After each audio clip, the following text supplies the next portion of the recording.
Good morning, everybody, and a very warm welcome to today's panel discussion on PwC CEE's Cloud Business Survey. My name is Una Barrett, and I am a director in PwC Poland's consulting practice, and I am super delighted to be moderating today's panel discussion. I'm joined by a number of very distinguished guests who I'd like to introduce to you shortly. They're very keen and pumped to discuss the merits of cloud technology and transformation. So perhaps let me begin by introducing our first panelist, Małgorzata Jaworska, who's the CIO of Stock Spirit Group. Hello, everyone. It's great to be here. Thank you very much for the invitation. Awesome to have you, Małgorzata. Thank you. We're also joined by Magdalena Jewguć, who is the country director for Google Cloud in Poland. Hello, everyone. Thank you for having me with you today. Great to have you, Magdalena. Thank you. And last, but by no means least, we are also joined by our very own Mariusz Huda, who is PwC CEE's Technology Alliance's leader.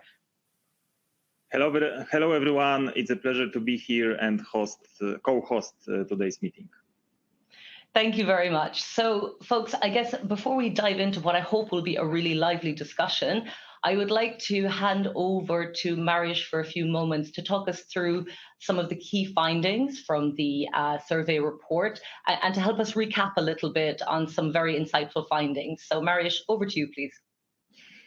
Yes, thank you very much, Una. And at the beginning of this webcast, I would like to familiarize everyone with our Cloud Business Survey. This is the second edition of the Cloud Business Survey in our region. This one, it's fully regional, so it covers Central and Eastern European countries. And also, there are many data points for comparison to other countries. And we decided to make a comparison to the US, which is the largest cloud business survey by far. So first of all, let me start from where we are at the moment in CEE. Basically, CEE region is lagging behind Western Europe and United States. But the good news is that we are progressing. Comparing to our previous report and also to other surveys, we can say that 35% of companies in CEE have either medium or high maturity, while 8% of the companies in CEE can say that their cloud maturity is high. Comparing to the US, it's 78%, so there is still a lot to do, but I would treat it as an opportunity. Because if we look at our companies in CEE, almost 90% of them say that within next 2 years, they will migrate either all operations or at least half of it to the cloud. This is a very promising sign, and it kind of changes the paradigm and how our clients, our companies in CEE perceive the cloud computing technology. Then, if we look about value realization in the cloud, we will see that basically not everything is good, I would say, because only 1/3 of companies say that they have already achieved measurable value.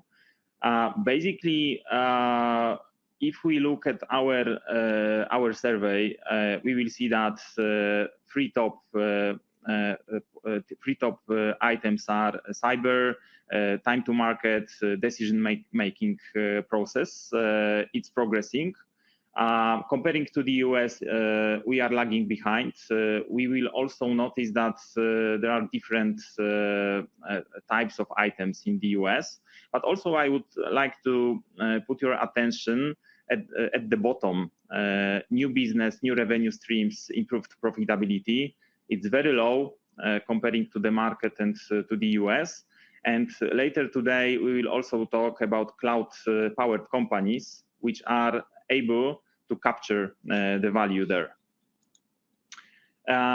So what are the constraints? What are the barriers to achieve the value? So the first top constraint is the budget and the need for investment, as cloud is a transformation, not a single project. Also, companies in CEE are indicating talent gaps and technology capabilities, which is a bit different in the US. Basically, they indicate return on investment and challenges with cloud service providers as the second and third item. Probably it's related to the stage where US companies are. Now, about the roles and the involvement of C-suite in the cloud transformation. Doesn't look bad. Basically, CIO or CISO role is usually the most engaged in the cloud transformation topic. But other board members seem to be engaged as well. The only thing is the chief executive officer involvement. We think that there is still a place to do better and to improve. Then, which technology skills are most important for the cloud transformation? This is another question we asked our clients. And top 3 or even top 4 are cyber, project management or requirements gathering, cloud native development, and data analytics. So you will see all these skills are required to start cloud transformation, which is probably also reflected by a stage where CE companies are at when it comes to the cloud transformation.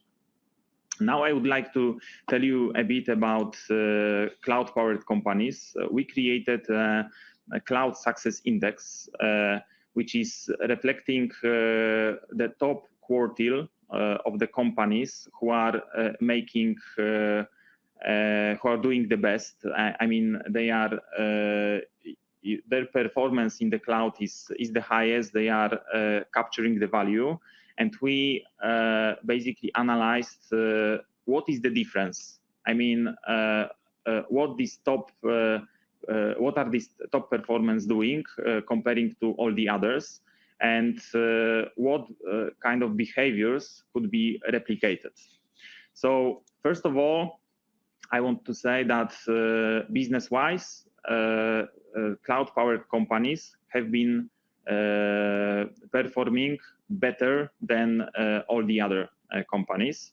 In CE, the difference is 12%, so 73%, almost 3/4 of cloud-powered companies have increased their revenue.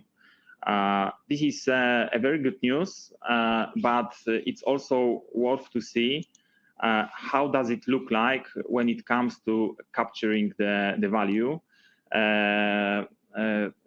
comparing to other companies and also US cloud-powered companies. So you will see that these CE cloud-powered companies are realizing value from cloud transformation 3 or even 4 or more times higher. For example, if we see the top performance and first answers, you will see increased productivity in case of 70% of companies. The same time to market, cybersecurity, customer experience. It's about 70%.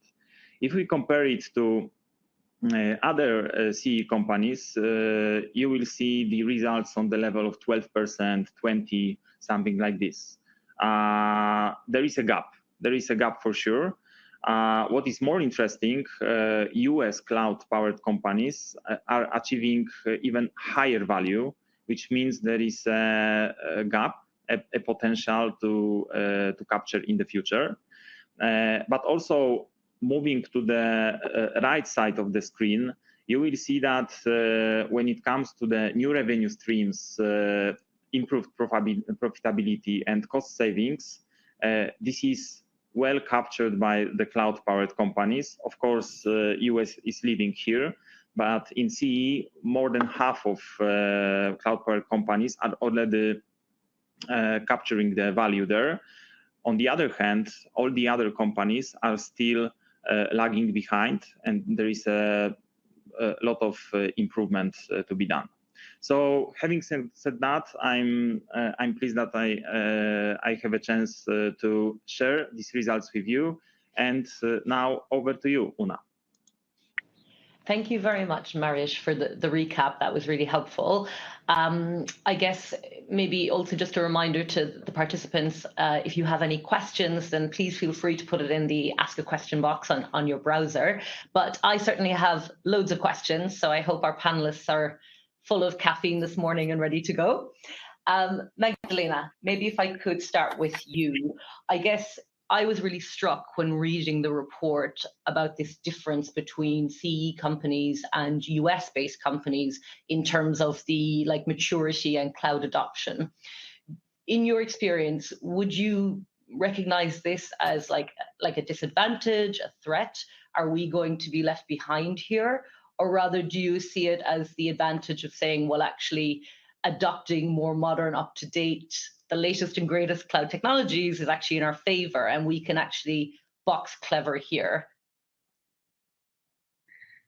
Couple of points to that, because data tell us something, but we really need to deep dive to understand what comes to the data. And we might be surprised to see that CEE engineers, CEE-based engineers, are actually contributing to both these numbers. Like they are contributing to the great result of US and not so good result of Central Eastern Europe. Why is that?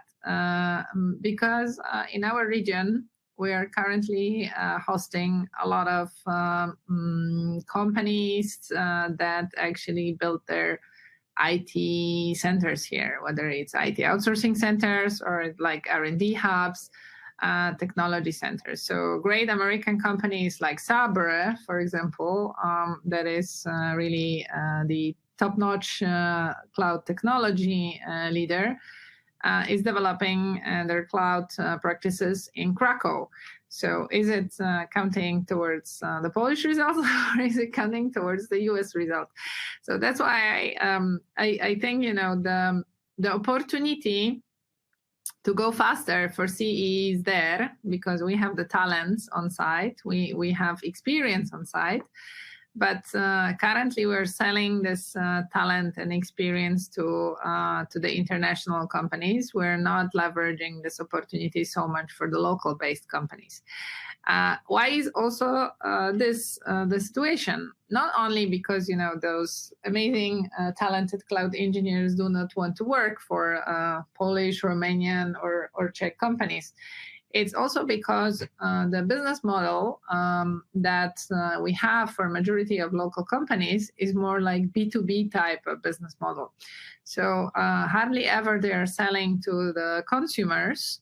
Therefore, things like customer data platform or individual user behaviors, analytics are less critical to run their business. They usually deliver parts, or they are like subcontractors of global brands.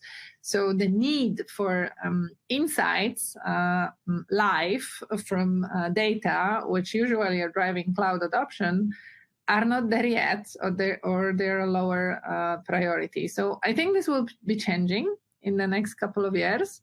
And we definitely need to catch up, because this model we have currently in CEE is not sustainable. And to grow further, to scale further, local enterprises will have to build their strong brands, and they will have to develop not only B2B strategy, but go to individual users. No, that's a great point. I totally agree with you. The devil is always in the detail with survey reports, right? But I think it's also an interesting, angle to talk about actually what cloud adoption looks like in CEE, and like clearly the talent is there. It's just about actually where it's applied and how you see it at the front end. So then maybe Malgosia, I think it would be really cool to ask you here, given your role within Stock Spirits, do you agree with that premise that, you know, we have the talent, we have the maturity, it's just actually about applying it and putting it at the front end of a CEE entity instead? Well, I definitely agree that we have a lot of talent in Poland, and we are attracting a lot of really brilliant people, engineers. We're educating really absolutely exceptional skills. And I also agree that majority of these talents are currently accompanying international companies with their cloud transformation journeys. So being now a headquarter of the international company based out of Poland, I experience challenges with possessing or attracting right talent. I also had the same experience trying to attract right talents when I was working for financial industry, also Polish-based company. So I tend to agree absolutely with what Magda said. The other consideration is that probably the people like, you know, IT leaders or business leaders, they need to provide the right environment to attract the talent. They need to make timely decisions. They need to have clear strategy what they want to do.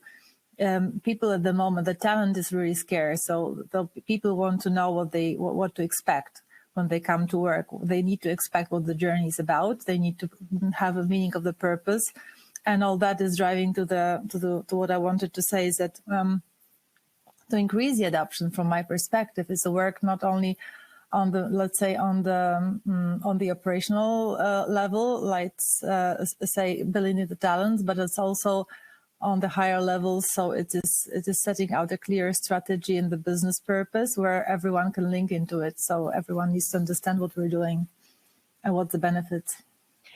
That's a great point on the strategy, and as you said, being clear and being upfront about it. And Mariusz, I think it might be a good point to bring you in here, because obviously you advise a lot of clients in the region about adoption of cloud technology and transformation projects.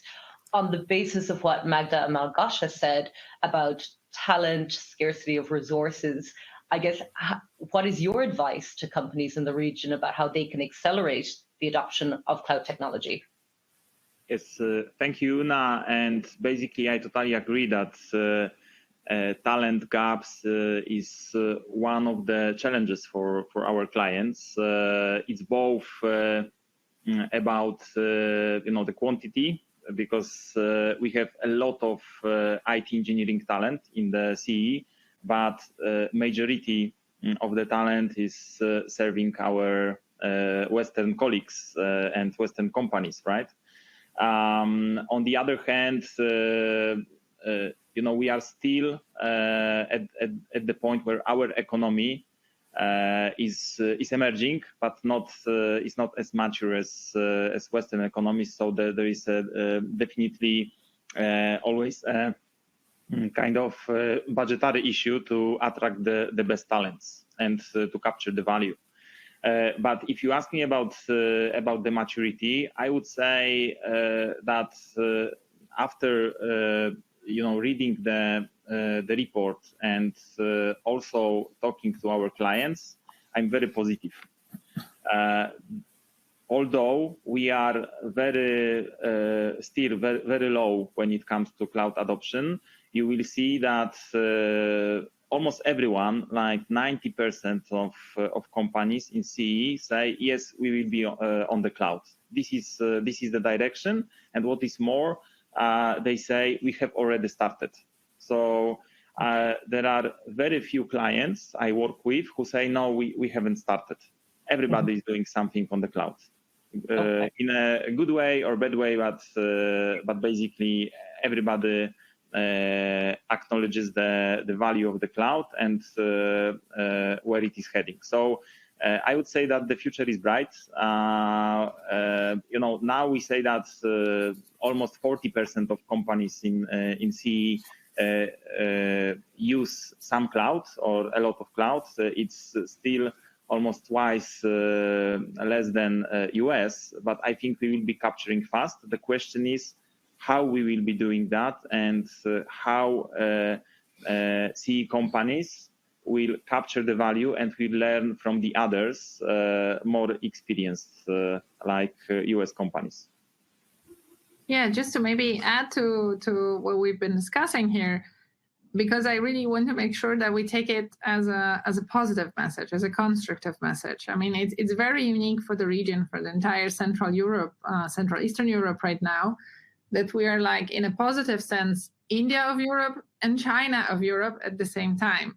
Because if you look at what's happening, the amount of modern factories, the amount of software houses being developed here in the last 10 years, that gives us a very specific and unique positioning, because the engineers, also the project managers, all the people working in those new institutions and companies, they are building from the very beginning international experience, and they are working in teams that are providing products and solutions globally.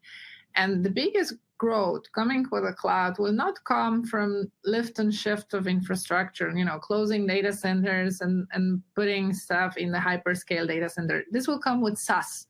This will come with applications that will simply replace business processes by integrating data from many points. And if we are having this diverse environment ecosystem here, both designing manufacturing processes, logistic processes, and at the same time developing software for end user management, that means that many people will build startups, they will build new ideas, new applications in the next couple of years to optimize processes based on those new technologies. And AI will just accelerate that. So I really believe that right now we're building muscles, we're getting the know-how, but from the very beginning, we're like exercising on the best possible pitch possible. Okay, thank you both. It sounds like we've got some great foundations here. As you said, Magda, we're just like warming up and we're, ready to get out the starting blocks. On that point, Magda, I guess we have a lot of ambitious companies in CEE, and according to our survey report, those that are not currently at what we would classify as mature level certainly want to be there. I think about 2/5 of the respondents wanted to be there in the next couple of years. Now, we don't want to hurt ourselves. We don't want to overwork those muscles. What would be your advice to companies who, really want to get out there, be cloud mature, but do it in like a clever way? Well, yesterday I had a pleasure to be part of a panel at Women in Tech conference in Warsaw, and during the conference, during the panel, we played a role play. So I had a candidate for PhD, a very young woman that was recognized for her cloud research, and I told her, listen, imagine I'm the entrepreneur, one of the Polish billionaires with a legacy of 30 years. And I have this decision to make, do I build my next data center or I move, my core data to the cloud? Convince me. And, it took her 2 minutes using arguments that probably I would never use.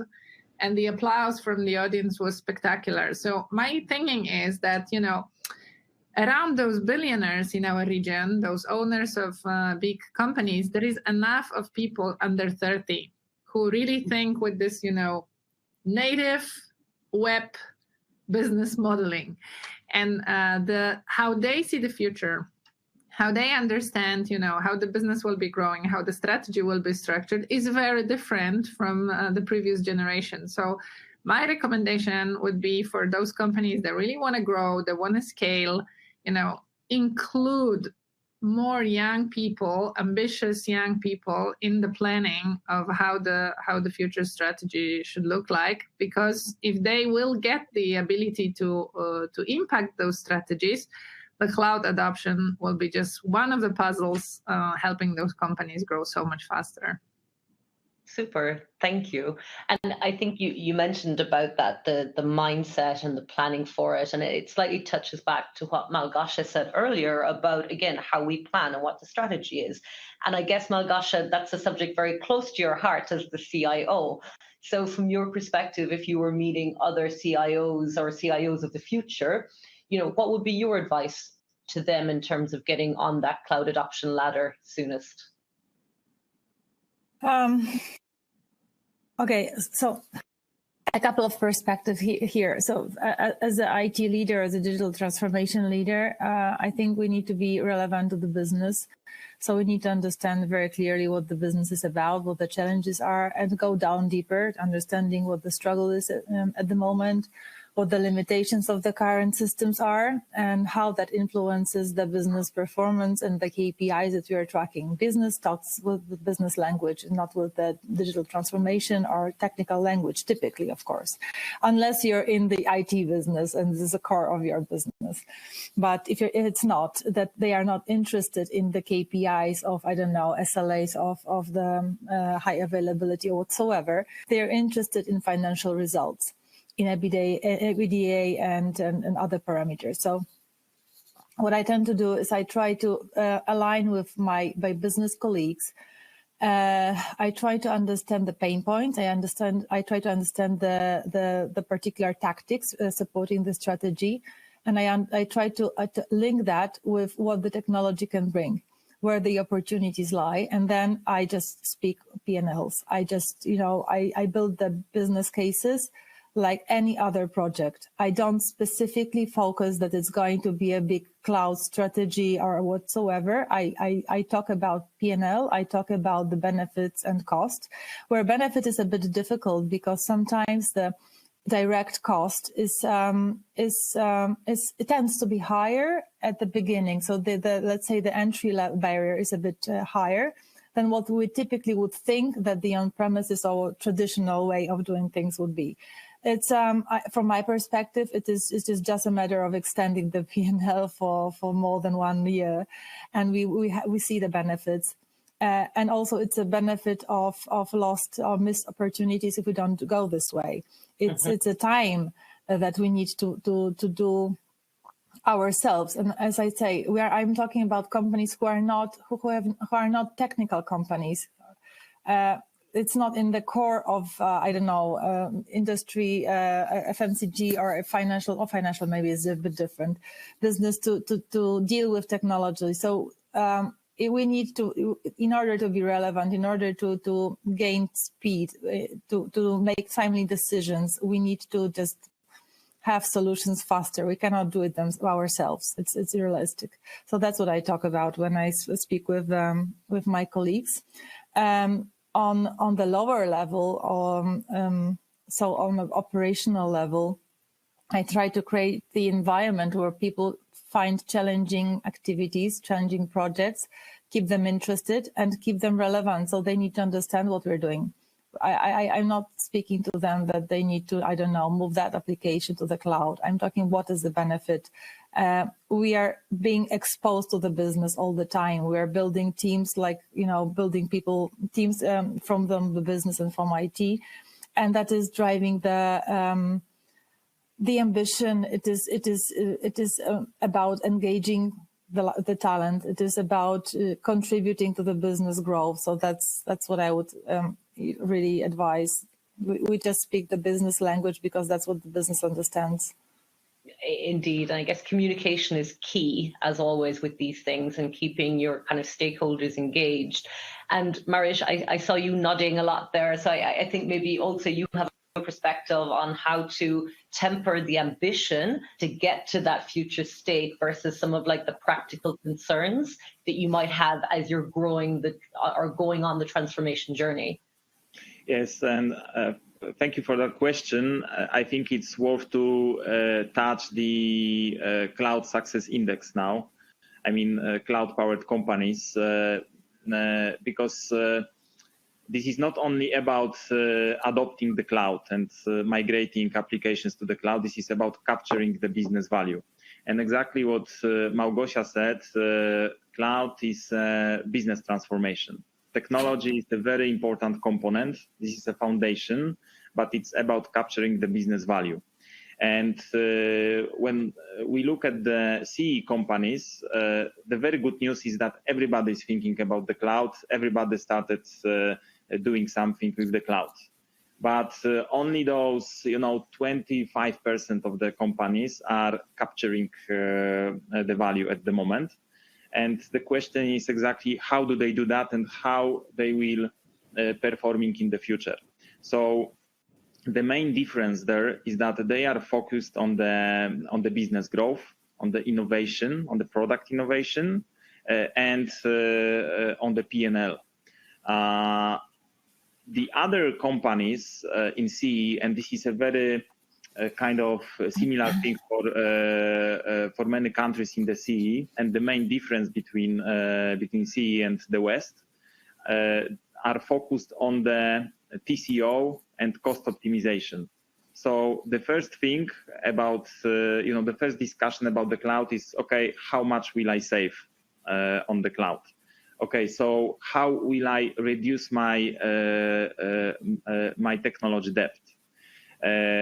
According to to many reports, we will see that there is a lot of legacy technology inside the houses of our companies, and also the modernization is on the top of the CIO's agenda. It's good because they need to modernize, but on the other hand, this is the primary goal. And what's the effect? Because this is very funny. We see that the US companies think in a totally different way. The more advanced they are in the cloud, they put the cloud innovation, I mean business innovation, product innovation, new revenue streams as the top priority. And they tend to achieve more cost savings than all the others. While our companies put the cost savings, TCO, legacy modernization as the top priority, and they don't achieve the value, which actually goes to the conclusion I want to make, that basically cloud is about end-to-end transformation. We need to see first of all the business vision, and as Małgosia mentioned, follow the business and sometimes even kind of challenge the business and propose new business ideas, how to capture a bigger market share, how to enter new markets, attract new customers with the support of cloud solutions. We cannot forget about transforming the legacy stuff, and also I want to say that it's not only about building some single solutions on the cloud. It's about moving a vast majority of the environment to the cloud to achieve the TCO, which will be acceptable, and even we'll get to a cost saving mode. However, we need to focus on the business first, and this is the main outcome. And I think we need a kind of mindset shift amongst CE companies. I mean, not all, but many of them still think in a kind of old-fashioned way. But the good news is that it's changing. We are progressing, and probably this is a learning curve we are going through. So let's learn from our colleagues from the West. Yeah, but again, I'd love to build on that, because what I often see, and yesterday we also discussed that with the leaders of Orange, is that actually cloud is coming to big companies as an IT project. And if it's treated as another IT project, it is being, managed like another IT project, which means, first of all, you have to compare, you have to do the business case, you have to, defend the business case. And it takes ages. And it actually also put a lot of resources on things that are completely not bringing the value, like comparing, like getting the confidence. Is this technology reliable? Is this technology safe? Is this technology compliant?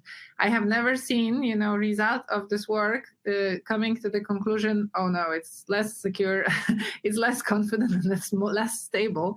but the entire process takes a lot of resources. If the same resources were allocated into understanding what's the new value we can capture, what are the new use cases, what are the new possibilities, assuming that things will happen faster, we can run the projects earlier, we can, process more data and get more insights. I think, the value which we are trying to find here would contribute a lot to that P&L and really bring much more potential leaders inside the company interested in that. Nobody wants to take responsibility for IT project apart from the CIOs, unfortunately. People tend to look at them, but, let them manage it. So the ownership of the business, which Mariusz mentioned, is not there. If the ownership of the business was there, we would see more adoption, but that needs repositioning cloud projects from IT projects to change management projects where many more people interact trying to find value. And this is an excellent point, I think, Magda, and I'd really like to turn to you, Malgosia, and ask you about how you feel in your role as CIO you can help reach, the full cloud potential, because as we discussed, there are so many competing perceptions of what that transformation journey might look like, who owns it, who's paying for it, what value does it add. And I really think that, what Mariusz mentioned earlier about the examples from the US and how innovation is put as the primary driver rather than worried about the back end. Like, do you also see it in your role that this is like something that needs maybe a little bit of repositioning and reselling? Well, the company I'm working in at the moment in Stock, it's exactly how it works. So IT projects are they are pure infrastructure disaster recovery projects. All other projects are business projects. So I don't do projects if I don't have a business owner and a peer, and I don't share the cost and benefits with that particular peer. So every project that I do related to cloud and not only requires a business counterpart, because we are linking all the projects to the revenue or to the cost saving or the optimization, whatsoever KPI. So if I don't own the P&L myself, there needs to be somebody I share it with. And so that's where I'm coming from.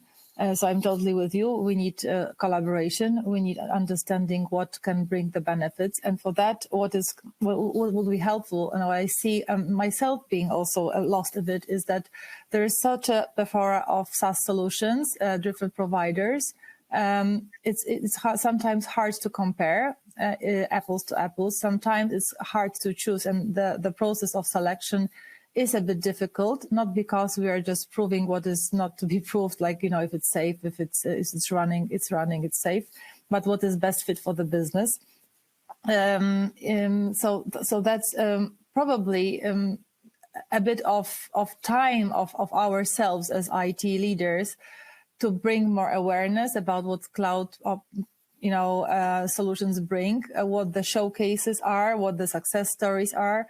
That is quite helpful for myself. So being up to date, educating myself, being on time, reading and hearing, that is what brings more confidence. If the IT leader is confident, he probably will be able to convince the business just by purely bringing the right data. It is not about the feeling or just,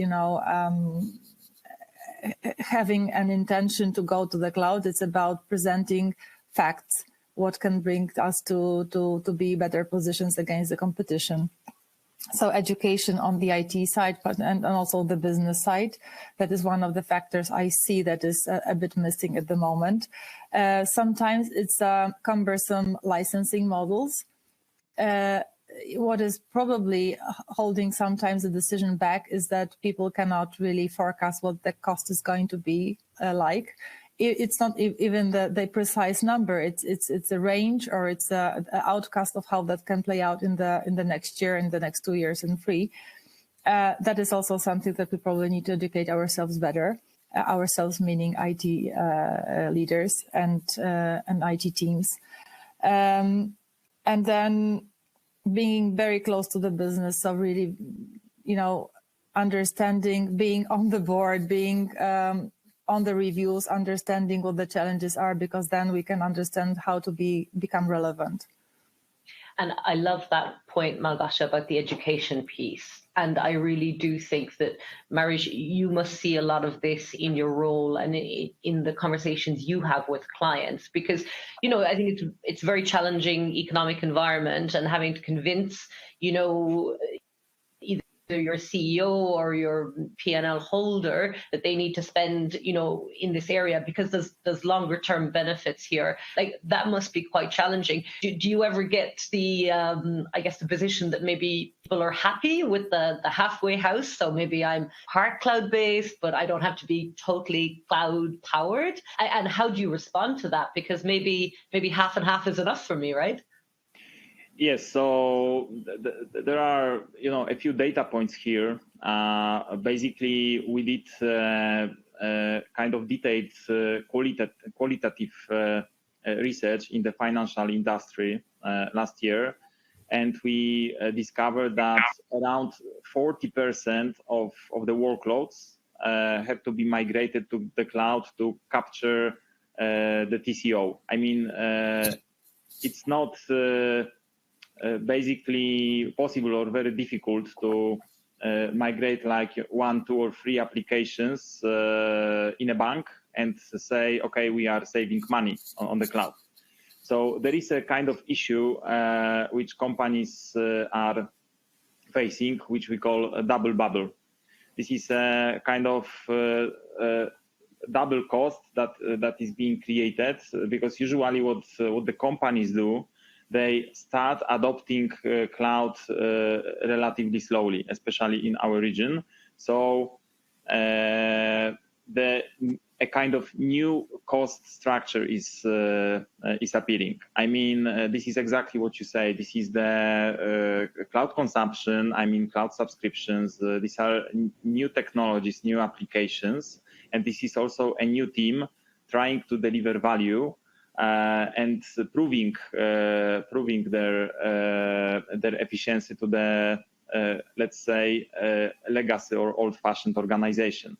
And what we observe until some point, like let's say 40% for the FS industry, there is a huge tension, especially in larger organizations. So at the beginning, you know, like in every project, everybody is happy, supportive, and saying, "Hey, we will sponsor this. You will get all the support." You know, 3 or 4 quarters pass, and then the new DevOps cloud team is staying alone, and they are starting asking questions. Hey, are we really needed here? So it's always a challenge, and as Magda said, cloud transformation is actually a large change management project. It's about changing how people behave, because then after, you know, these first implementations, what we observe, the best performing companies are treating cloud projects as kind of business value streams. So for example, they say, okay, when it comes to the customer experience, our CRM, customer support, e-commerce, let's create a value stream towards that. Let's attach it to our business owner, to the board member in charge of the sales, for example, and let's treat it as a one team across the whole company. And then everybody sees the value. But you know, the case is you know, how to start and get relatively fast to that level. So the new cloud DevOps team is meaningful. It also requires a lot of you know, training for the team, for the business, for the whole company. So I wouldn't say it's an easy process. It's usually complex, but there are tangible benefits after this. Indeed, and I think that that's something that we keep, like as business leaders and as providers, to the market, we really need to push that forward. That it's, I suppose that business transformation is a team sport, and it shouldn't be a lonely journey that I guess a couple of people go through. So on that note, Malgosia, I'd like to come back to you in terms of, again, the CIO perspective here. So again, another interesting finding from the survey report was that sometimes there's a bit of an imbalance between, I guess, the business and the technology. And we touched upon it briefly, but just to deep dive further into it, one of the findings in the report was that there was this rather like a distance between the perspectives of the CEO and the CIO. And really, I guess, again, from your perspective, what advice would you give to other companies in CEE, other peers, in how to build, a stronger connection between the technology and the business leadership? Well, I think we already touched base on that one. It was what Magda and Mariusz shared.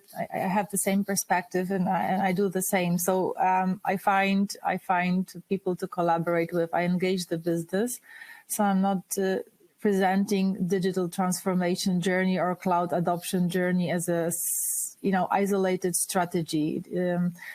It's exactly what we are. I'm collaborating with my peers from the sales teams, from the operations leaders of the factories, of the logistics warehouses.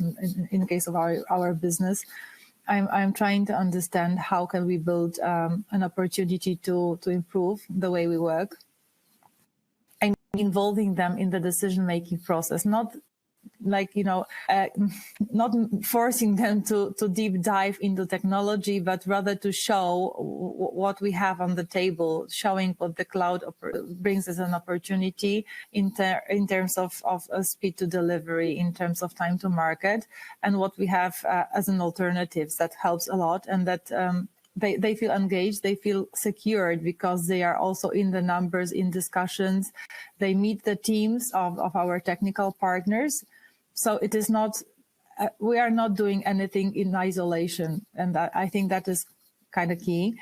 Another thing that brought to my mind what Mariusz was saying is that maybe the difference between US and CE region is also the way that finance is being driven in the companies, meaning CapEx and OpEx. Typically, US companies prefer the OpEx, and that's probably how the accounting now is being done when it comes to cloud consumption and the licensing models that are typical. Whereas here, I tend to see, maybe I'm wrong, but I tend to see that the companies prefer more the CapEx investment rather than the OpEx one. And then it's also back to us and to the technical partners to find the right way to reflect the investment properly in the accounting and financial controlling. And that is a different angle how to pragmatically look at the investment. Yeah.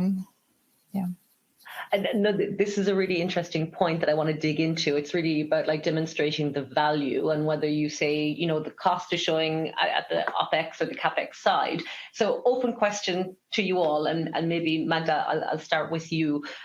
In terms of demonstrating the value between, cloud strategy and business strategy, we touched on a couple of points already, for example, about the longer term benefits, the efficiencies, but if you had to pick one or two things, how would you sell this, to your stakeholders? I think the major shift that I was able to see with a successful cloud transformation is moving companies from post-reflecting type of operations. Majority of the companies, how they operate is they plan something, then they report what they did. And based on those, past actions, they are trying to decide what's next. And that's something that we've been seeing over tens of years as a major way of operating business. Like with cloud, you're moving from that, past judging or past reporting into predictions. And actually, your planning cycles become shorter and shorter, and you're improving the quality of your predictions. So it's like moving from past reporting and adjustment So upgrading your operating strategy into continuous improvement model, where in a short cycles, you're changing a lot of stuff in the same time, but with little frictions. So it doesn't interfere business so much, but brings immediate value, whether in growing the business or improving efficiency. And if you are able to apply it across different business processes, synergies are also coming. So it's self-learning model. And I think there is no other way, to be honest, for companies. Like AI will, again, just accelerate that. But, those who will cross that bridge first, they will simply win this competitive advantage of first movers. And Magda, you mentioned AI earlier as well, and maybe just to focus on that for a moment, again, is the inclusion of AI here and the consideration for what it can do with cloud transformation, do we see it only as an advantage, or are there also some pitfalls here to be aware of? Well, what worries me a lot, it's a different subject, that people are trying to humanize AI these days, while actually AI is just using more data faster and in a better way. And, it will just bring the must for companies to finally go back for the data. In our region, unfortunately, companies tend to store data, not use data so much. And AI is all about, using data to maximum. And every business is going that way. Okay, thank you. Maybe just before we close out that point, Mariusz, keen to hear from you as well. If there was one thing you would choose in terms of demonstrating the value of cloud technology and transformation, and you are only allowed to say one thing, what would you say? Yes, then I would say two. I mean, one value, one challenge or burning platform. So this is the value. The biggest value is business reinvention. I mean, if we want to survive on the market, we should look for new business streams, new revenue streams. And this is about business reinvention, going to mobile, e-commerce, and all that stuff. And referring to our CEO survey done in the CEE region, you will see that half of the CEOs are saying that their current business models won't survive the next decade if they don't change, if they don't transform based on the technology. And this is a very, very important thing. But the burning platform is that actually our clients, our companies in CEE are sitting in majority on legacy technology, which won't be supported in the next years. So cloud transformation is not only nice to have, it's a must-have, because there won't be any other way. If you look at the major software as a service providers, they are all on the cloud, and they have just closed or will have closed the legacy on-premise licensing model. So if you want to implement new ERP, new CRM system, or business intelligence, it's possible only on the cloud. Yeah? Yeah. So I would say these two points are really critical. And although there is a huge value to be captured, we need to remember that there is a burning platform we need to remove in order to survive on the market.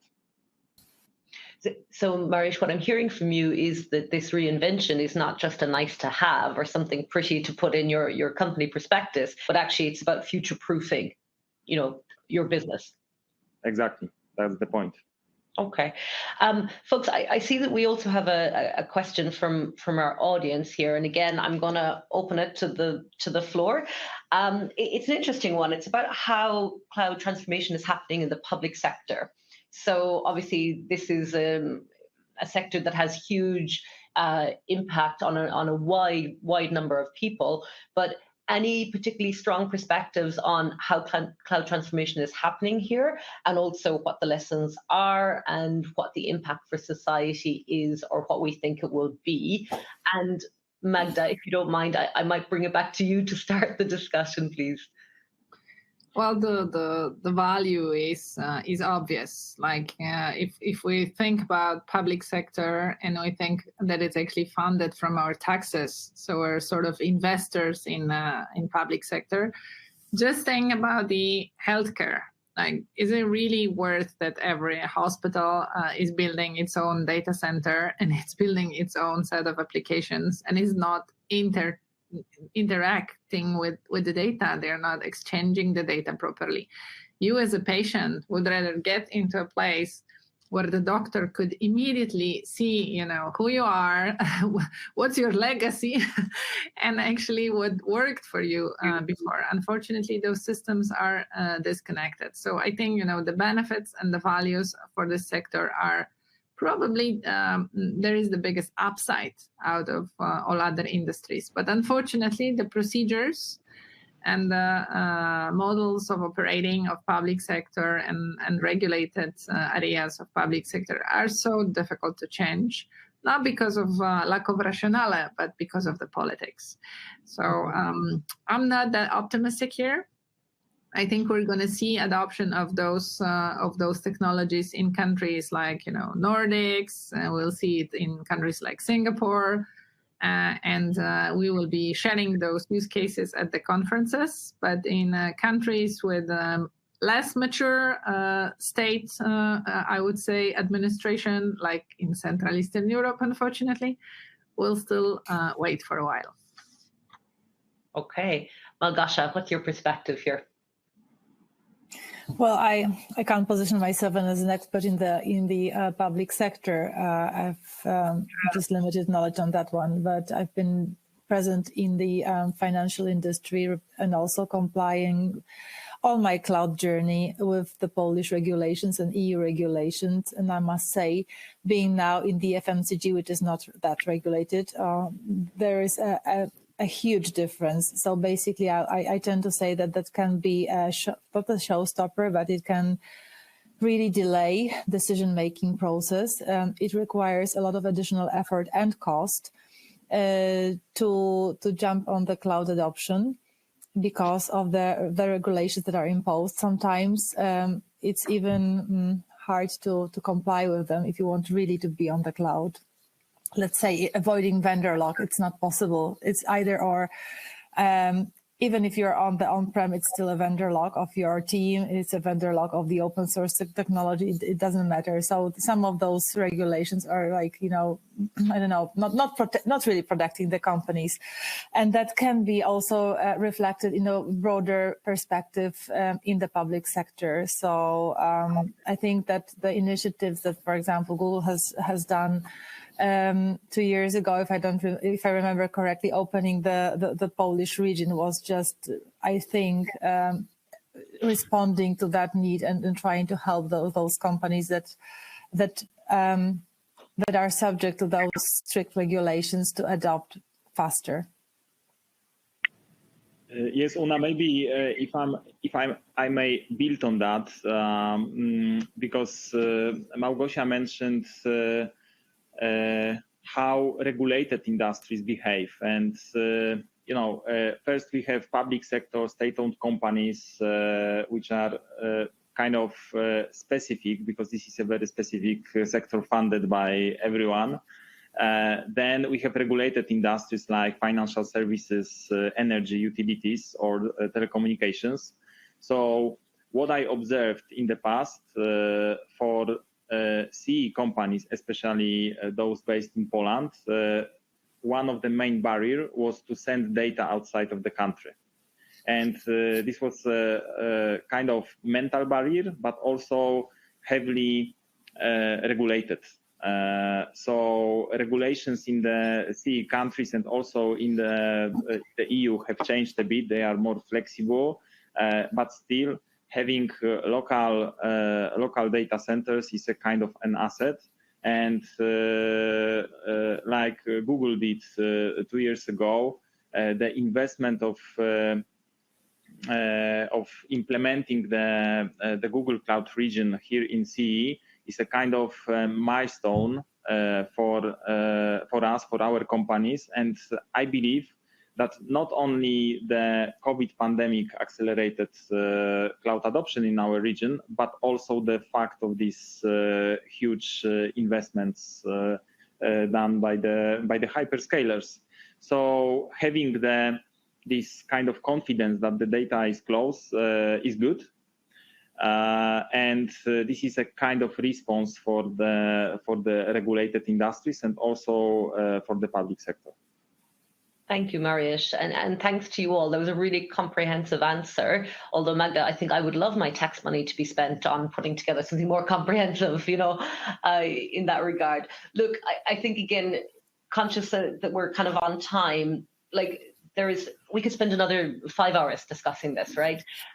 What I'm hearing from the last hour is that there is so much potential with cloud transformation. There's so much efficiency that can be created, but there's value in terms of KPIs, but there's real life value, and that's probably maybe where to put the emphasis on the story going forward. But I think it's unquestionably the way forward, So again, I just want to say thank you to Małgorzata, Magdalena, and Mariusz for joining and giving your perspectives on this topic.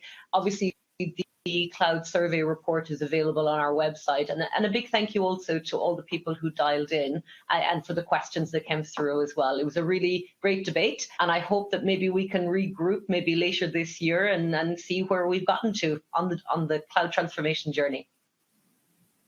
Thank you very much. Thank you so much. Everyone. Thank you very much.